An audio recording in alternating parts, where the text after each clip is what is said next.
इलाज का जो सेक्शंस है वो 2 तरीके से है। जो दूसरा है वो बहुत इम्पोर्टेंट है। हर शख्स को तकरीबन ये मसला रहता है।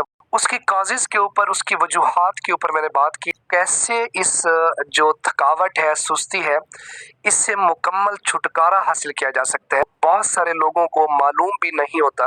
पहले सेक्शन में जैसे मैंने पहले बात की थी कि अगर किसी शख्स का जो टाइम का वर्क का जो ड्यूरेशन है, दौरानिया है, वो बहुत ज़्यादा लंबा है, तो उसको कोशिश करनी चाहिए कि इंटरप्टेड टाइम हो, यानी कुछ लम्हे वो आराम के और कुछ लम्हे वो काम करे, अपना ऐसा काम सेलेक्ट करे। या अपने काम से मुतमईन नहीं है तो कोशिश करे कोई अल्टरनेटिव जो है काम है उसको इख्तियार करे।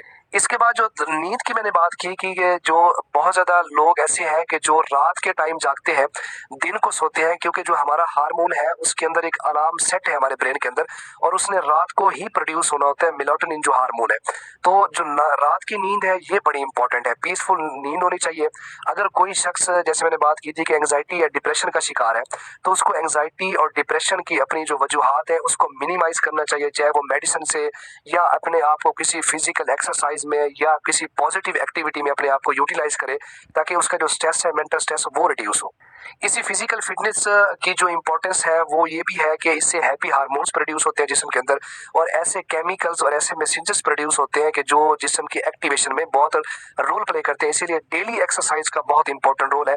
चाहे आप थोड़े लम्हे के लिए ऐसा ऐसा वॉक शुरू करें, ऐसा ऐसा जॉगिंग शुरू करें, या जिम का इस्तेमाल करें।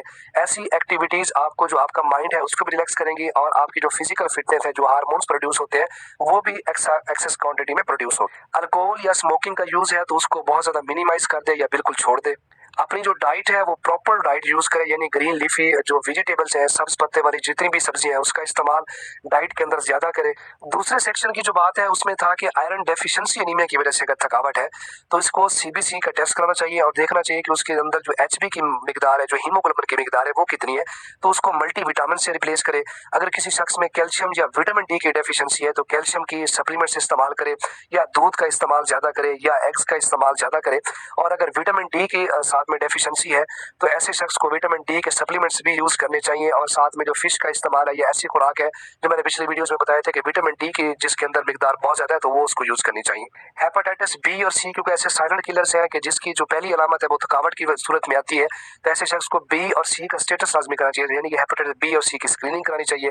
अगर थायराइड कॉजेज की, जैसे पिछली वीडियो में बात की थी, तो थायराइड के टेस्ट करना चाहिए। सीरम टीएसएच होता है, फ्री टी3 टी4 टेस्ट का नाम होता है, ये ब्लड के टेस्ट होते हैं। इसके बाद अगर कोई ऐसी मेडिकेशन यूज कर रहा है, यानी एलर्जी की ऐसी दवाई यूज कर रहा है, तो उसमें बहुत सारी एलर्जी की ऐसी अद्वियात भी आ गई है जो नॉन सेडेटिव है, यानी जो थकावट है उसके जो मिनिमाइज करती है, वो भी मेरी पिछली वीडियोस में मौजूद है। तो इन सारी चीजों पे अमल करके आप जो है फटीग या क्रॉनिक फटीग, जो टाइमिंग में जो मसला है थकावट का या सुस्ती का, आप इससे छुटकारा हासिल कर सकते हैं।